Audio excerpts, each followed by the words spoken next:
Welcome back to the Secret Turnabout Act 2. And as you can see, things look quite different now because user Time Axis created this really cool script that changes how a online looks when you're playing cases. And as you can see, we have bigger screen size, so it's 2x screen mode. I've put on night mode. And the evidence descriptions is also looking different. You'll see that when I load the save. We also have access to this feature up here called backlog, and what that will do is that will allow me to look at text that I've previously missed, which will be very handy because I do accidentally skip dialogue and sometimes really want to go and see it and have to redo a part.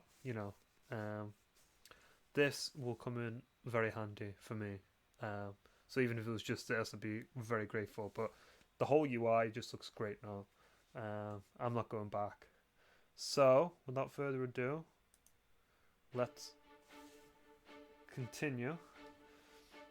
So if I recall correctly, we're down to here now. I think we pressed through all of these already.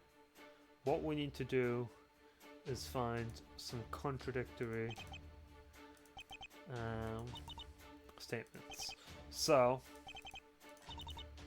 defendant is big and scary. There are only 2 possible places to enter. Hard memories. Seems absolutely hopeless for the defendant. Gambit didn't use behind that. The ghosts the defendant heard must have been noises coming from the unused defense. So that's Juror 6. And that's Juror 2. So I think what we have to do is, as you can see, these evidence descriptions and profile descriptions, now they're looking like this. Let's see what this check does. Oh, that's very handy because if you remember, last time when we were doing this check feature, it wasn't working properly. It was stretching all the way off the screen. This new UI changes that, but and you'll see it as fine. But when I'm editing this video, what I'm gonna have to do is make the screen different than how I used to do it. I used to expand them manually myself. This doesn't really need to be expanded anymore, and these evidences can stay here. I'll just cut out a portion of the screen. It should make it a lot simpler, actually. And there's an option to set it so that you can have these exposed by default, or you can turn that off and you can do it manually like this.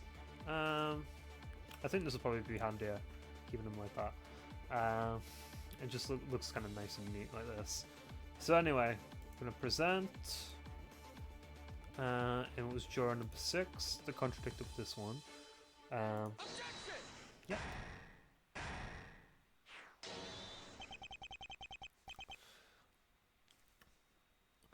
These 2 statements are clearly contradictory, Your Honor. Oh, what do you mean, defense? What? Something wrong with my reasoning? Me?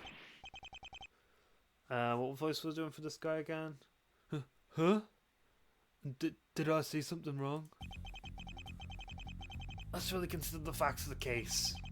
One of the major reasons why my client is the biggest suspect in the case is because of our assumptions about the crime scene's entrances. Oh yes, the crime scene's entrances. The main entrance, the bookcase passage, and the fireplace passage. The main entrance was locked at the time, so it's out of the question. The bookcase passage would require prior knowledge of the embezzlement trial to use, which only leaves the fireplace passage. The problem, however, is we can only prove that the victim used that passage. And if the killer were to also use it, why not just kill Corey Rupture in the hidden bunker? Any way you slice it, it's highly unlikely for a third party to have used any entrance. Yes, that would seem to be the case. However, what if our assumptions are wrong? What if there was a 4th entrance that the third party could use? Ha! Are you really that desperate? If such a place actually existed, you or the prosecutor would have brought it up. Unfortunately, that's impossible. After all, We can't bring up such an entrance if we only just learned about it. Are you suggesting? That's right, you're number 6. All along, we've thought there were only 3 entrances into the crime scene. The main entrance and 2 secret entrances. However, a new possibility has just opened up. The unused vents above the crime scene may very well hold a 3rd secret entrance.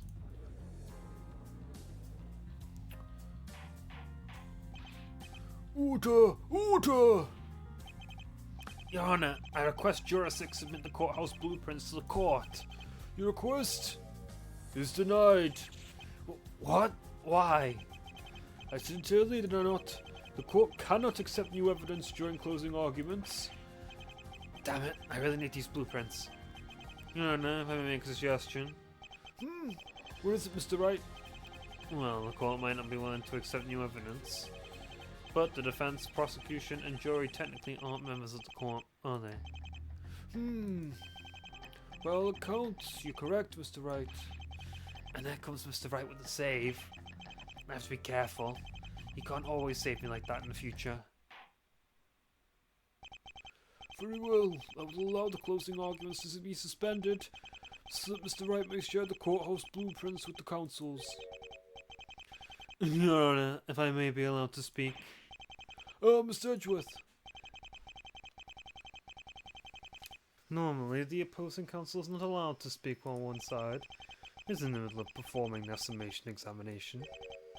However, I trust that shouldn't matter since closing arguments have been suspended. That explains why he's been so silent. Well, Mr. Wright is busy getting the blueprints from Juror 6. It should be extremely easy to verify the existence of these unused vents. Oh, so, Mr. Edgeworth, I face out of existence for a moment there. What we need to do is send Miss Guy to the scene to look for these vents. She will prove whether or not this 3rd secret passageway exists. So long as you are aware that the court cannot accept the results of this investigation, unless the defense is able to force court proceedings to continue, I suppose nothing is stopping you from doing so. Excellent, Your Honor. Let's hope she comes back with something that will help me. I'm not the only one who heard that, right? Yeah, I'm sure Emma will be alright. Oh, good, Mr. Wright has arrived. Did you bring the requested blueprints? They're right here, Your Honor.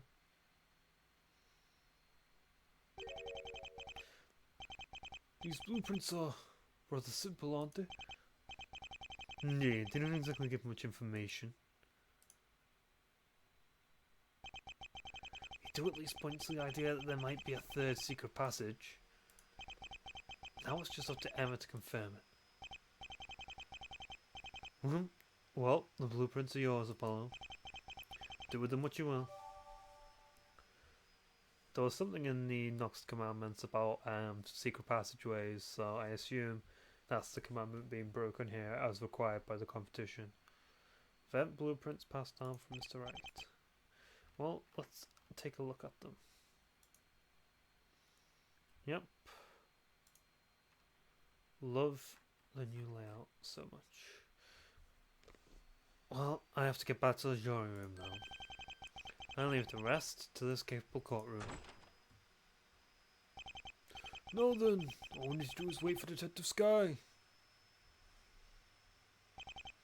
Miss Sky, would you please reveal the results of your investigation? You... Apollo, you jerk. What? Me? What did I do? I was bumping around and bruising myself inside those vents enough as it was, and then suddenly I fell through the ceiling onto the floor. And to top it all off, I cut my hand on something sharp when I started falling. This is all your fault. But I'm not the one who told you to crawl through the... Your results, if you please, Miss Sky.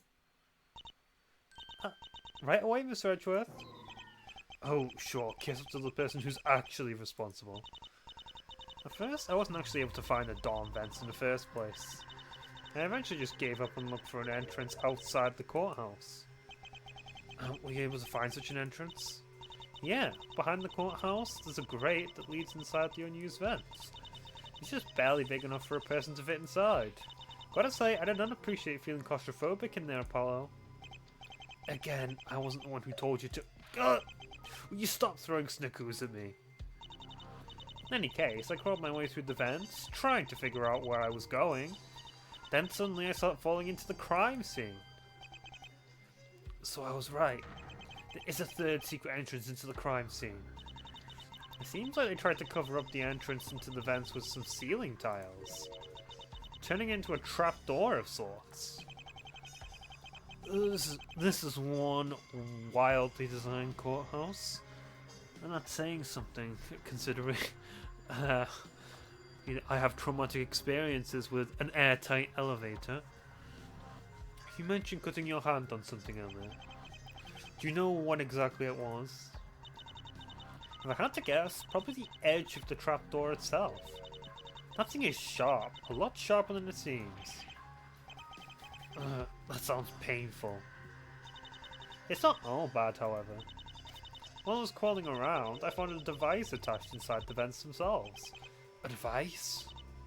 Yeah, it seemed rather out of place, just kind of bolted to the ceiling of the vent. I decided to unscrew it and take it with me. Thought it might be useful evidence. Maybe I please be allowed... This should be... May I please be allowed to see this device you found? Feast your eyes on this. Oh. Well, that looks familiar. What is that? Some kind of pulley? Edgeworth, guys.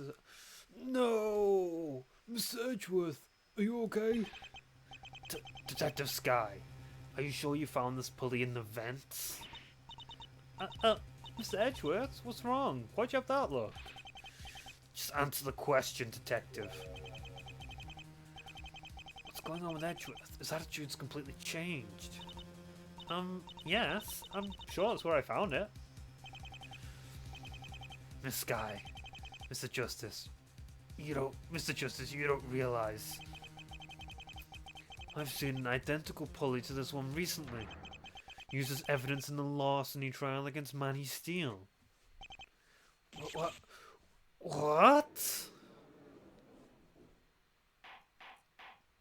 Order! Unfortunately, the court still cannot accept this evidence until proceedings continue. Even so, I still better take note of this.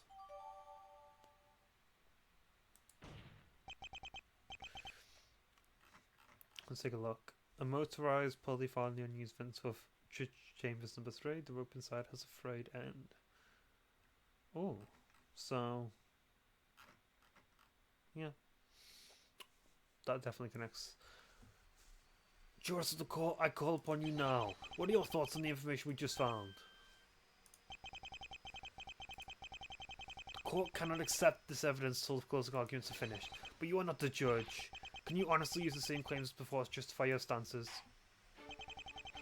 It seems further explanation will be required from the jury. Sufficient examination is hereby no longer suspended. Jurors will have to change their statements now, and that will give me an opportunity to attack. It's very faint, but I'm starting to see it. The path to the truth.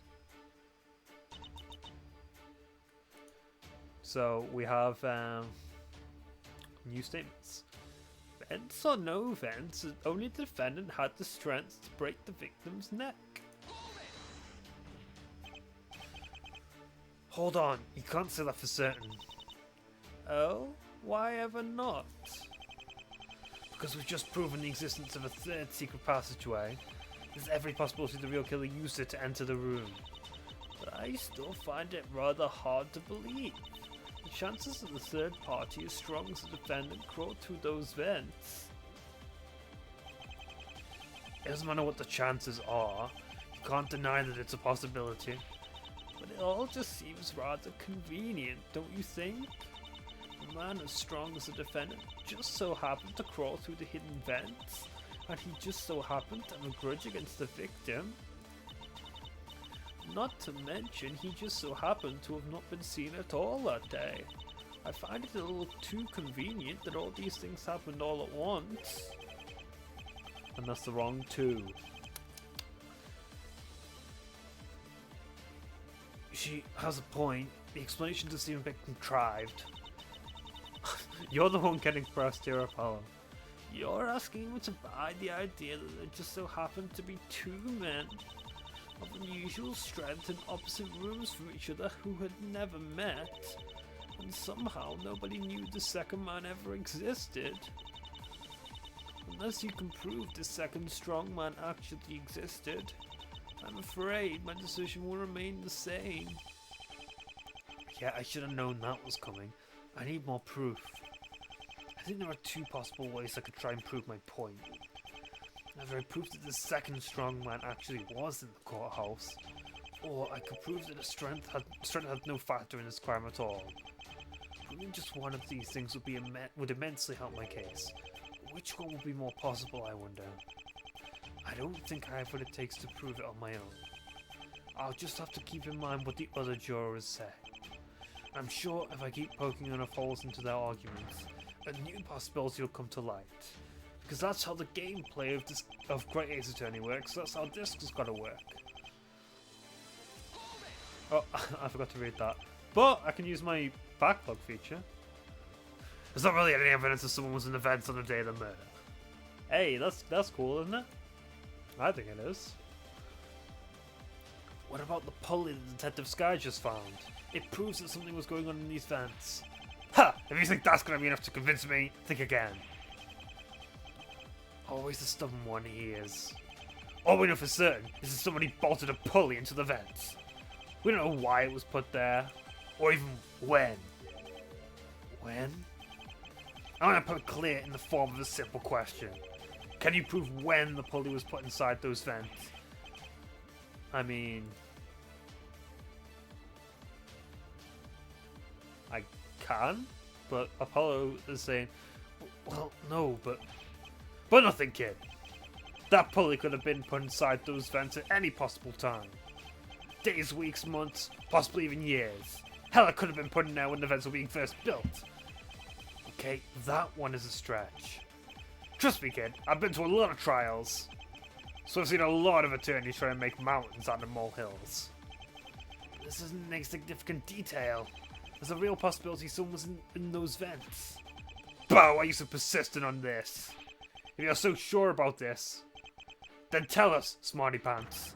Tell us who was in the vents that day. Come on. I'm not sure yet. See, I knew you were just bluffing. Until you can prove someone was in those vents, we have nothing more to talk about. He's right. I'm completely clueless who was in those vents. And it's not like the pulley can really prove there was someone in there. I wonder, am I just on the wrong track of thinking? Is there another way to prove who was in those vents? Maybe I can get one of the other jurors to give me a clue. Then we'll see how Juror 2 thinks when I pit him against someone else. Ouch. The detective fell out of the vents and cut her hand on the edge. That must hurt.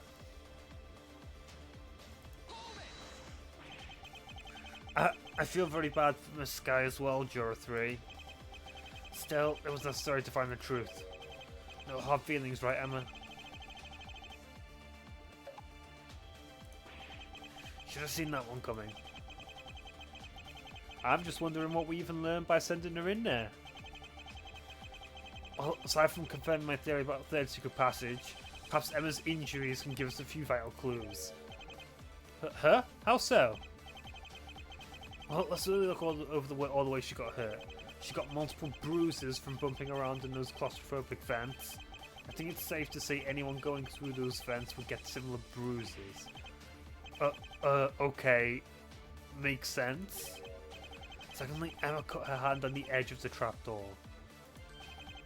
This shows that the edge of the trapdoor is very sharp. Ow, I can hardly imagine. Thirdly, she fell right through the trapdoor. This proves it was absolutely possible for the vents to be used as a secret passage. Oh man, falling so far must hurt so much. Are you gonna be okay, Juror 3? Is he gonna be okay? He's the one who fell out of a vent. Sorry. And after she was in such a great mood yesterday.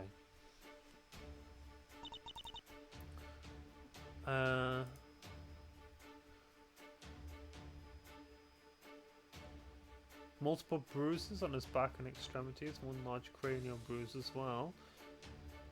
Yeah, that if he's got multiple bruises, then, you know, he could have been up there. Aiden was right all along. Someone else broke into the chief prosecutor's office.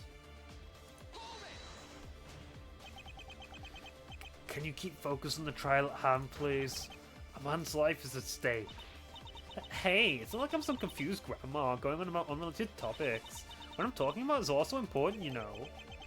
But what does it have to do with this trial? You heard what the prosecutor said, right? About the pulley? Right. It's just like the one used in the larceny trial. Exactly. I don't see this as just a coincidence.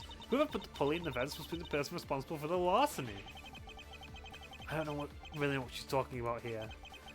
I feel like I need more context. In what way was the pulley related to the larceny? Oh, well, it's really simple, actually.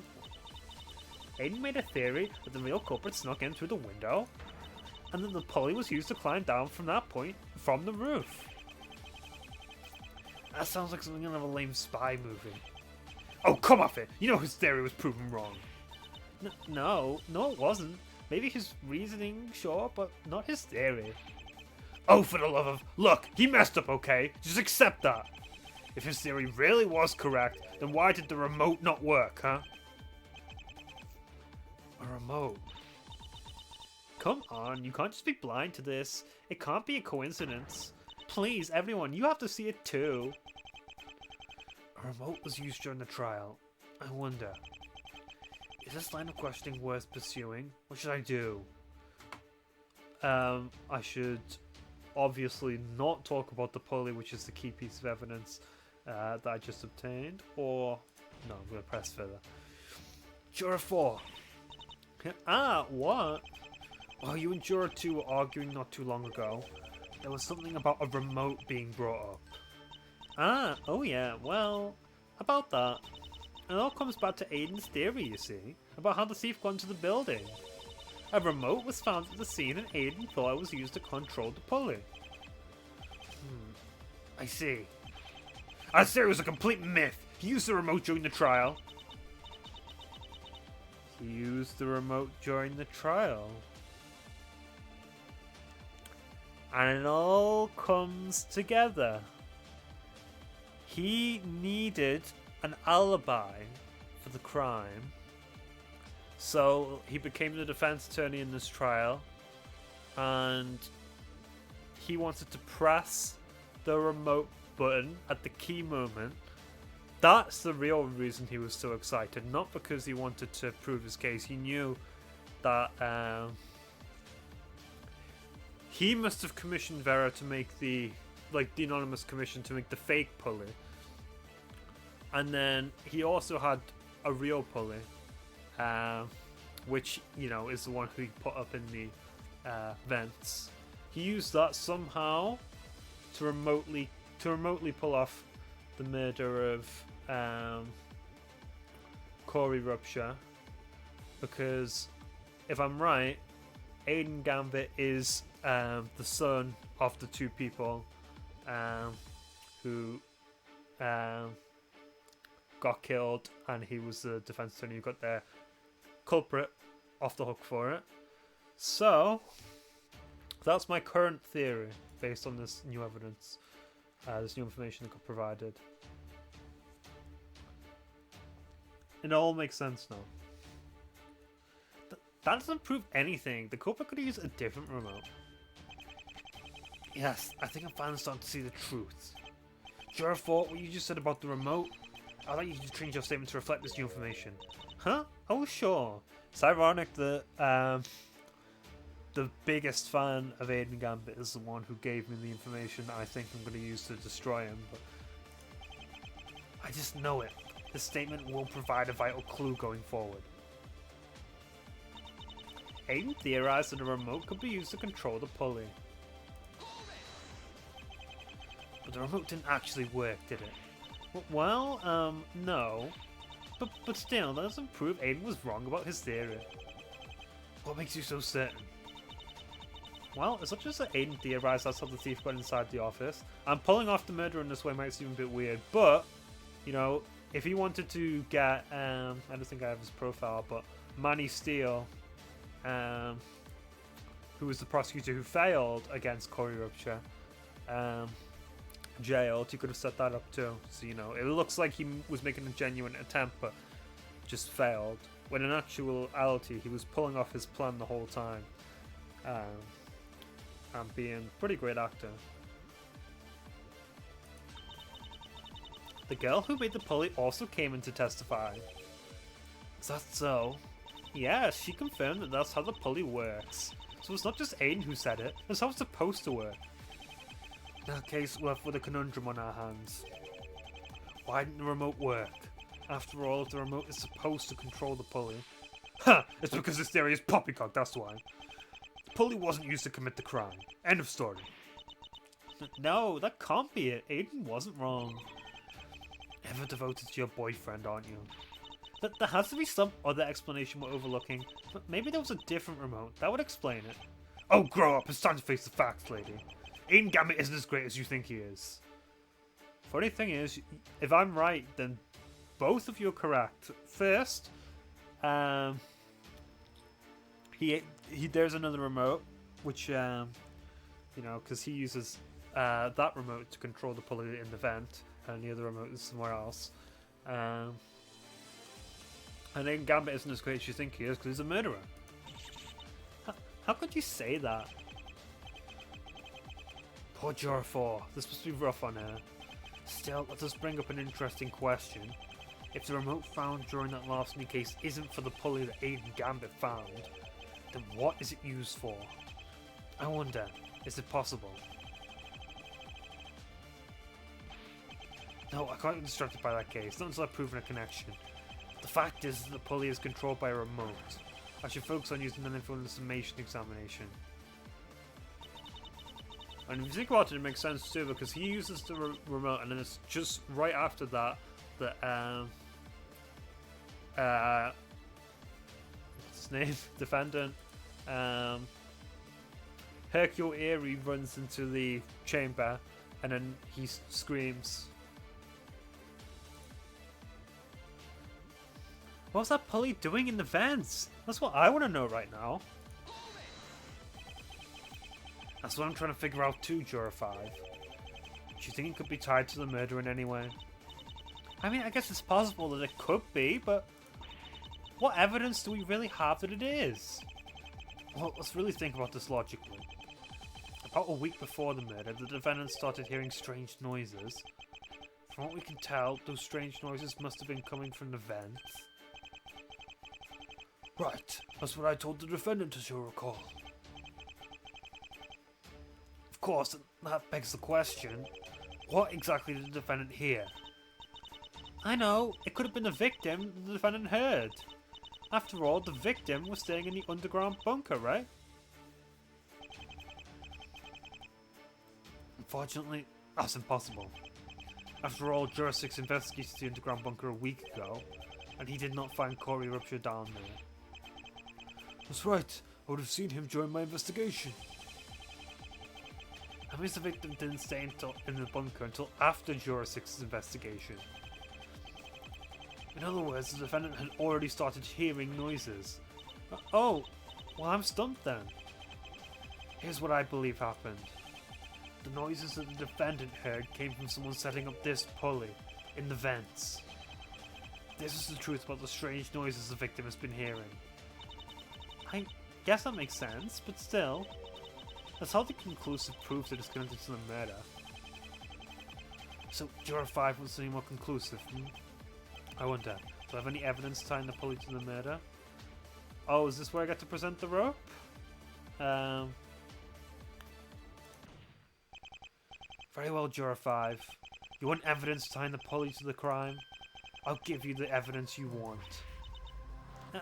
You will? Let's take a close look at this pulley. If it is truly tied to the murder of Corey Rupture, then there should be a piece of evidence that should explain the oddity about this pulley. Well, okay. I'm willing to hear what you have to say. And the sharp part of the trapdoor must be what cut the rope when it was used somehow. I haven't quite got in my head how it was used to commit this crime, but this is a remote murder. I was already saying last time that I think it's Aiden Gambit. Alright, here goes nothing. There's the evidence that connects the pulley to the murder of Corey Rupture. Rope. How to bring the joy's attention to the actual pulley itself. Do you notice how the end of the rope is attached to it is frayed? Almost as if the rest of it has been cut off. Yes, I see it. How rather peculiar that is. I believe I can explain when the rest of the rope went. If you look at the rope that was used to murder Corey Rupture, you'll notice that the end is similarly frayed as well. It'd be extremely easy to check if the two ropes are actually one and the same. Therefore, there's only one conclusion to be drawn. The rope that was used to kill the victim came from this pulley.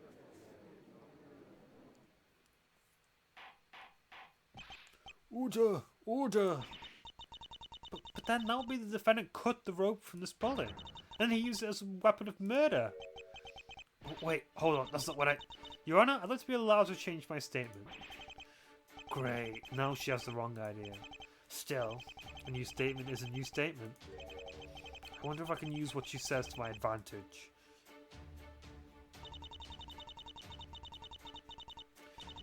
The defendant cut the rope from the pulley with a knife. There's no other explanation. Where would he get a knife from? Where exactly would the defendant get the knife anyways? Let me think about that. Oh, maybe he keeps one in his office? I think the investigators would have found it by now in that case. Darn, okay, back to the drawing board. Ooh, what if he kept a hidden knife inside his gavel? You do know the courthouse is a metal detector, right? Oh, come on, there has to be some sort of explanation. I think I might have an idea. What if the person who bolted the pulley inside the vents cut the rope? After all, they knew exactly where the pulley was. That doesn't really make much sense either. Why not? Well, I mean, really think about it for a second. How did they go through the trouble of putting a pulley there in the first place? If only it was rope, then they didn't need a pulley. Oh yeah, good point. I don't know when the defendant learned about the pulley and cut the rope. He's really the only one who had the opportunity. After all, he's been near the crime scene for several nights now. The only one with an opportunity, you say? What about the victim, Corey Rupture? After all, he'd been in the underground bunker for likely a few days as well. Well, I guess that is another possibility. But it still wouldn't really matter in that instance, would it? What do you mean? Well, all it would really do is make it so Corey was the one who had the rope at the time. But all that means is the defendant took the rope from him during the murder. She has a point. There are really only two people who could have deliberately cut the rope. But no matter who it was, we're not implicating the defendant. Maybe we need to start considering other possibilities. It doesn't really make much sense for someone to deliberately cut the rope. Maybe, just maybe, that wasn't a deliberate action. That certainly could be a possibility. I wonder if the other jurors' statements could contain a clue to help me here. Early Detective 4 brings back memories of my investigation. I'm still bruised. Juror 6, focus on the trial if you please. Whoa, my boy! Such a fierce look in your eyes. My apologies. This allowed me to ramble on about unrelated topics. As I said, it was my bruises that was what brought on the sudden thought. Your bruises? Ah yes, you see, it was not just a hidden bunker that I investigated that day. Let me guess, you also had investigated the vents as well? Indeed, and it was quite the unpleasant experience, let me tell you. First of all, I had trouble even finding the vents to begin with. None of the ceiling tiles budged no matter how hard I tried. And how did you even get inside? I eventually gave up and used the outside entrance. Ah, I see. In any case, I crawled through those tiny vents until I reached the chambers, at which point I was all too happy to finally get out of there. What was wrong with the vents? I forgot my flashlight. It was dark, it was cramped, and I hit my head on something. I wonder if the pulley is what he hit his head on. From all the bumping around I was doing in there, I got horribly bruised. Indeed, that does sound like an awful experience. I wonder. The defendant keeps mentioning the bruises he got in events. Could this somehow be relevant to the case at all? I feel like I've got to present the autopsy report here. So get another look at it. Broken neck. Pre-mortem strangulation. Current theory. He was strangled. He was tied up using the rope while still attached to the pulley. Then he used the remote control somehow to do something. Actually, no, I don't really have it fully connected yet, but you know, if he dropped through the trapdoor attached to the rope, then you know, surely that would be what caused the looking like he was hanged. But the bruises definitely must connect to this, right? Good thing. Juror 6. What? What's with the look all of a sudden? Is there something wrong, defense? Juror 6 keep mentioning they received bruises from crawling through the vents. Right, it was so dark and cramped in there. If the court will recall, Detective Sky also received similar bruises as well, while travelling through the exact same vents. Indeed, it would seem the cramped nature of those vents tends to inflict harm on those who are trapped within. I agree, Your Honour, and it's this fact that is extremely important to this case, Your Honour. Oh, I've seen a devilish look in your eyes throughout the trial. You wish to present me evidence, don't you? So if there was a trap laid in the vet, like say, if he was staying in there, he has his provisions in there, proves he was staying. You know, he keeps crawling through the vents, to and from the vents. Then perhaps, you know, Aiden Gambit decided to leave a trap for him in the vents on that day. And then he releases the trap using the remote during the trial. The truth that this reveals could be pretty big. I believe this evidence relates to the bruises received by Juror 6 and Miss Guy. As we know, Juror 6's and Miss Guy's bruises were caused by the cramped vents. Right, because the two of us were bumping around in there.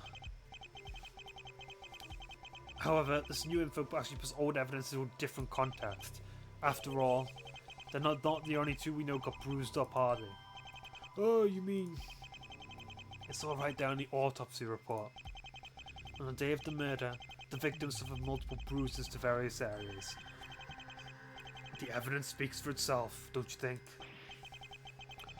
Do you mean to suggest? The prosecution suggests that the victim got these bruises from a struggle. But the truth is the victim was inside the vents on the day of the murder.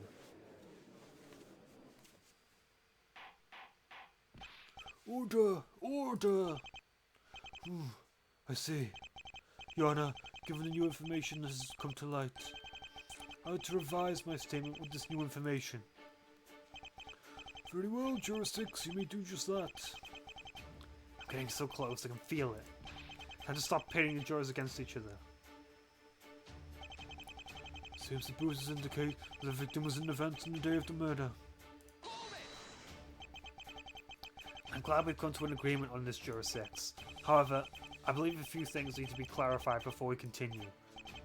Yes, what would those things be? Firstly, let's talk about when the victim entered the vents.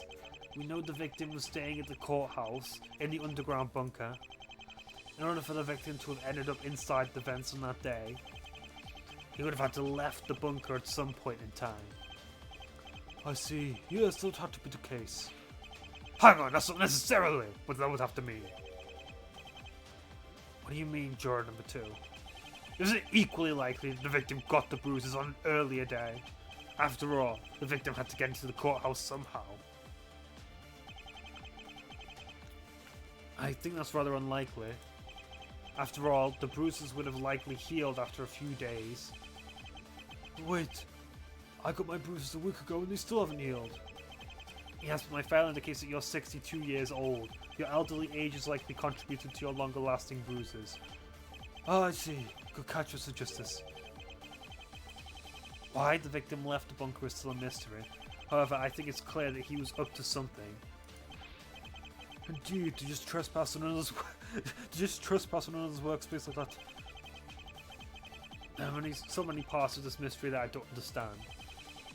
But I think it's clear what I have to do to get the truth. I have to get the jury on my side. Even if the new evidence came to light after about a third secret passage, the jury is still thoroughly convinced Judge Erie is guilty. There has to be something I can do to change their minds. Clearly, it's not enough to just point out that a third secret passage existed.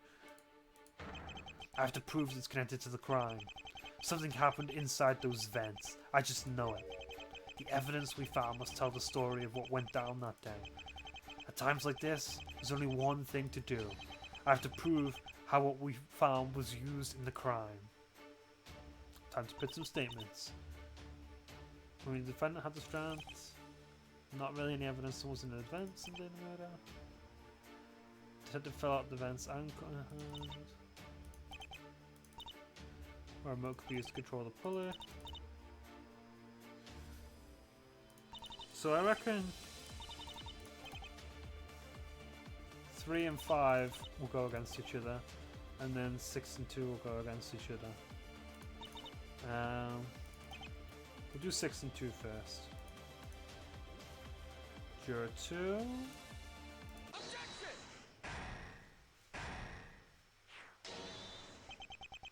These two statements show a clear discrepancy, Your Honor. Oh, you've noticed something, Mr. Justice? What? Again? Oh dear, did I once again say something wrong? Juror 2 believes that there's no proof anyone was in the vents on the day of the murder. However, we now know that isn't true.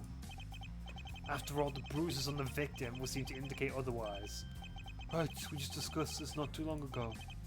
After all, the young detective and I were all bruised after climbing through those vents. The victim's bruises could also be from climbing around in those vents. Gah! That's... Precisely, Juror 6. Of course, that leads to one major discrepancy in the facts. And what is that, Mr. Justice? Sorry about that. Seems if I move the mouse up to the screen, it flashes a little bit. The provisions in the bunker, Your Honor. These provisions would seem to indicate that Corey Rupture was in the bunker that day. And yet, from the bruises seen during the autopsy, it would seem that he was nowhere near the bunker at the time. Oh, this would... Hold on, there's one problem I have with that. Sure, the bruises could indicate that the victim was in the vents, but it can hardly be considered conclusive proof. That's where you're wrong, Juror 2. We already have all the evidence we need, thanks to Detective Sky. What? Me? Recall that Miss Sky fell out of the vents after travelling through them for a bit. And when she fell onto the ground, she said it was a very big thud. Stop looking so smug about that. Well, so what? What does a detective falling out of the vents have to do with anything? It's actually very simple. Please recall the defendant's earlier testimony. On the day of the murder, I was in my chambers busy filing some paperwork. With the trial ending early, I was looking forward to having some extra free time to get that work done. Suddenly a thump came from the neighbouring judge's chambers. A loud thump came from the neighbouring judge's chambers. Until now, the court has been unsure of what could have been the cause of that noise. But I think that should be obvious now. What are you suggesting? The victim was inside those vents on the day of the murder. And at some point while he was inside, he fell right through the trap door.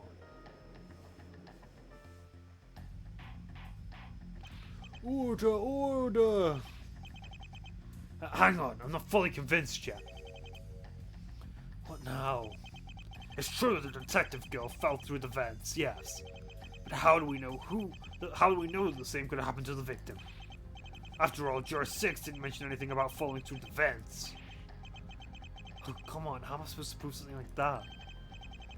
Actually, I might have an idea about that one. Juror 6? While I was fumbling around in a dark vents, my hand touched something very hard and long. I gave it a nice tug, but it was difficult to budge. It was magnetized to the vents. But when I finally got it loose, a trapdoor opened in front of me and I was able to climb out. What exactly did you manage to get loose? I believe it was some sort of stopper put in place to keep the entrances from being opened. After I made it out to the vents, I put the stopper back in its place on the door. The door then instantly snapped shut the moment I let go of it. Clearly, the entrances are designed to close when no weight is being put on them. Thank you, Juror 6. That's a lot of important information about these entrances. In any case, with the stopper back in place, the trapdoor wouldn't budge anymore. No matter what I tried to get it open again. However, if the stopper was removed, the trapdoor would open if any amount of weight was put onto it. Okay, wise guy, I'm willing to give you the benefit of the doubt, if you have proof. Proof that the stopper for the trapdoor above the crime scene was removed. This can finally explain that odd piece of evidence I found. Ah, this is the magnetic pole. Very well, Juror 2, I'm ready to give you that proof that you want. So the magnet, because you said something long and hard. So the magnetic pole was used to stop the door from, Here's the proof that the stopper for the trapdoor was removed on that day. Actually, Juror 6, I have a question for you. Ask away, son. The magnetic stopper you removed when you escaped through the vents. Did it happen to look like anything like this? Oh, that's it. That's it, my boy. It looks just like the stoppers used for the trapdoors. I knew it. This explains everything. As it just so happens, I found this stopper in a rather peculiar area. In the underground bunker, to be precise. What? What did you say? I think the implications of this are rather clear. The only chance that the stopper could have been taken to the bunker was sometime before the murder. After all, after the murder happened, the defendant attracted attention to the scene. There would be no chance to remove the stopper after the murder. So then, that means the victim falling through the vents is the sound the defendant heard that day, and the removal of the stopper proves it was all planned out.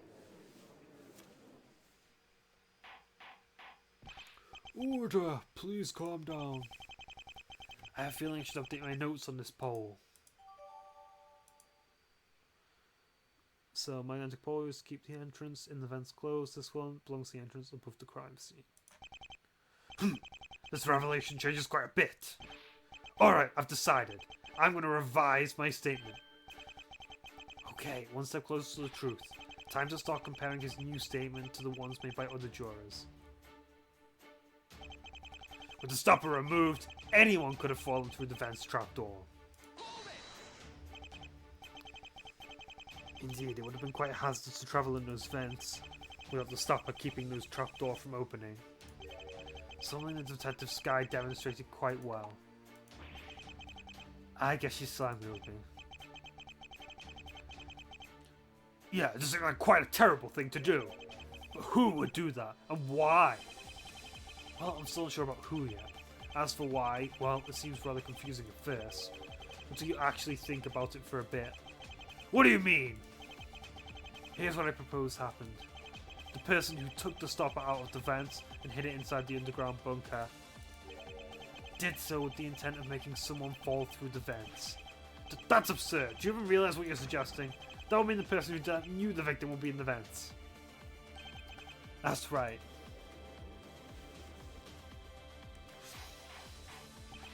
Order! Order!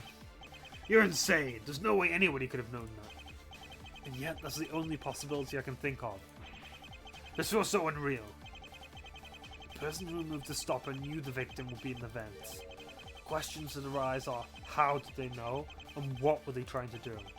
The other jurors might be able to help answer these questions. If I can manage to find something that helps answer these mysteries. The solution could change the entire fabric of this cave. Before we do that though, so the detective fell out the vent's anchor hand on the edge, that was her. Cut the rope from the pulley with a knife, there's no explanation. I'm going to present juror 3 here.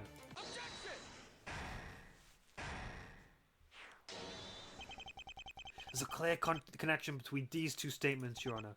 Whoa! Is this true defense? No, I swear I didn't mean to do anything wrong. Huh? Wait, what did I say wrong? There's one mystery that's gone unanswered by the prosecution for a while. Where exactly did the murder weapon come from? However, it wasn't too long ago now that a new possibility opened up to us. Right, the rope came from the pulley, right?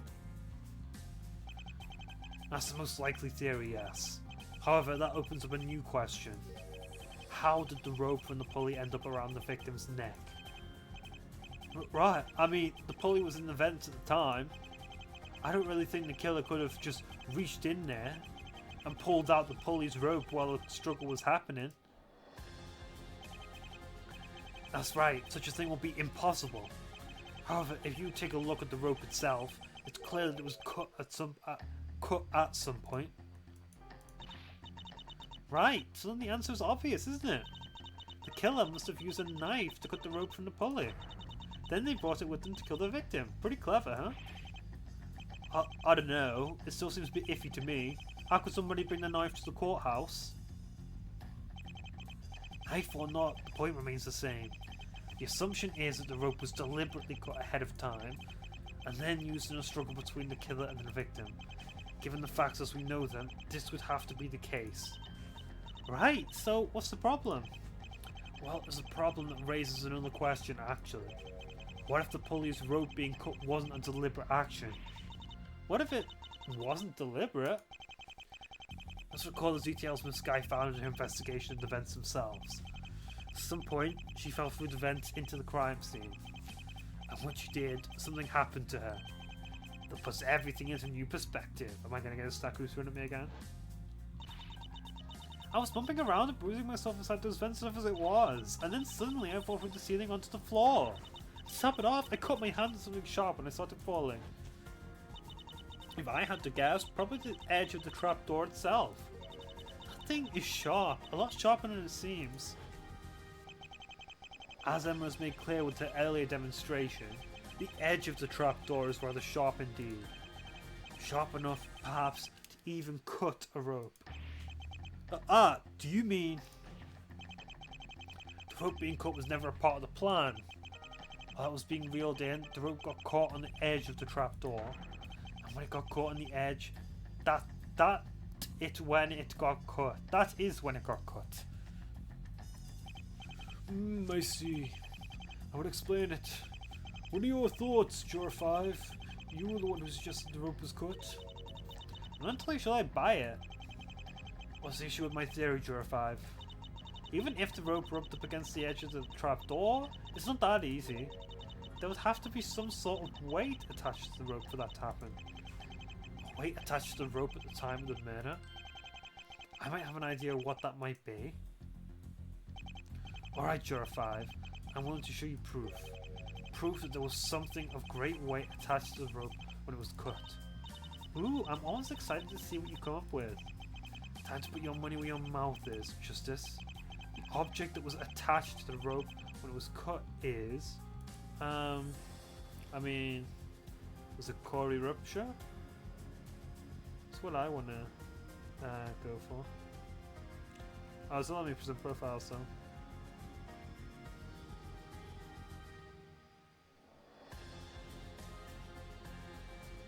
Provisions... What about the autopsy? Does that see that?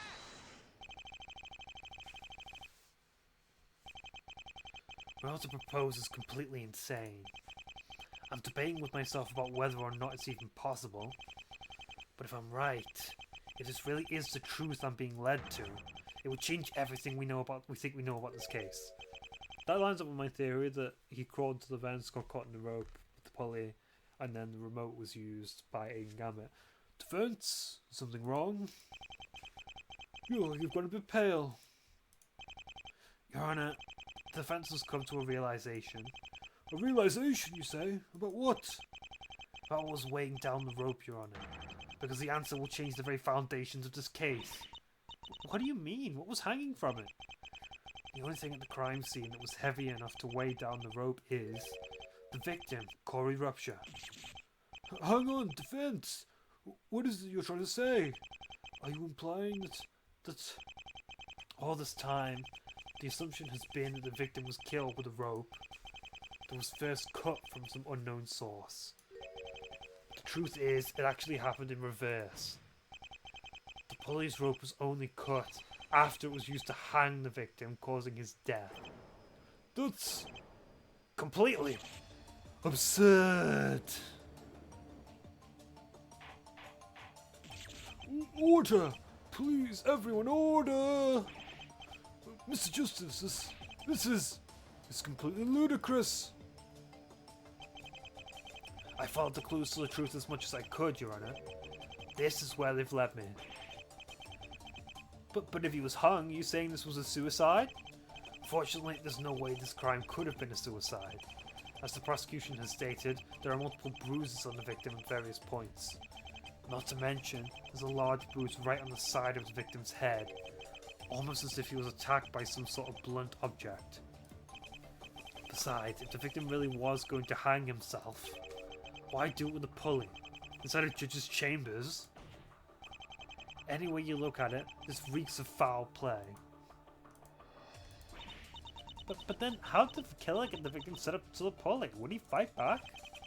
I believe the autopsy report holds the answer to that question as well. It all comes back to the bruise on the side of the victim's head. The victim may have been hit in the head with something, but it was not enough to actually kill him. Instead, this attack simply knocked him unconscious. From there, the killer was able to set up their dubious plan. They tied the pulley's rope around the victim's neck, and then they used the pulley to hang him, execution style. Ugh, that sounds horrible. However, the killer also made one crucial mistake they did not intend. With the victim's body now swaying on the rope, it acted as a pendulum. This caused the rope to rub up against the edge of the trapdoor. When the rope finally snapped... Uji, what's going on in there? Uji, please don't tell me the ghost got you. Tell me you're okay. Ah!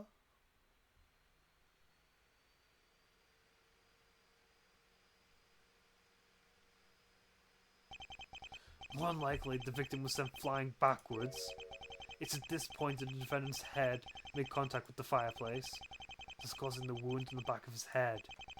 And the rest, as they say, is history. I see, that explains quite a bit, but not everything. What? Your Honor, if I may be allowed to revise my statement, I'd like to address the flaw in the defense's logic. You gotta be kidding me, will she ever give up? Oh well. It's progress, at least. At least now, I'm starting to form a viable theory. In order for the victim to be hung by the pulley, he needs to fall through the ceiling.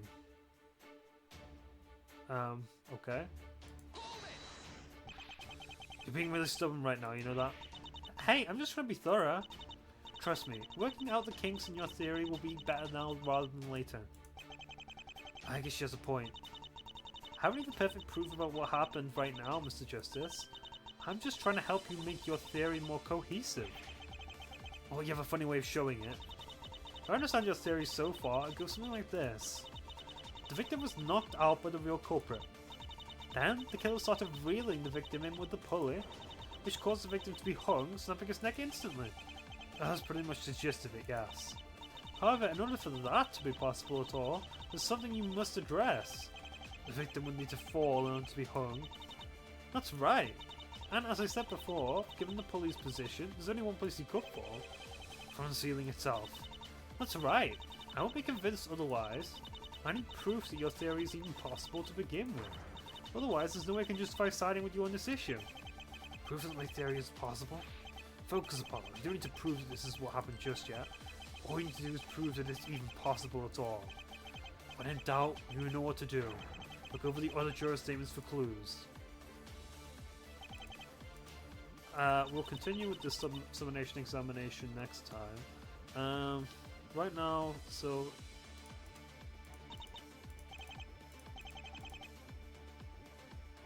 anyone could actually, yeah. So I'm just gonna quickly pit these two against each other, so we're ready for next time. Because I'm pretty sure it'll be 5 on number 2, and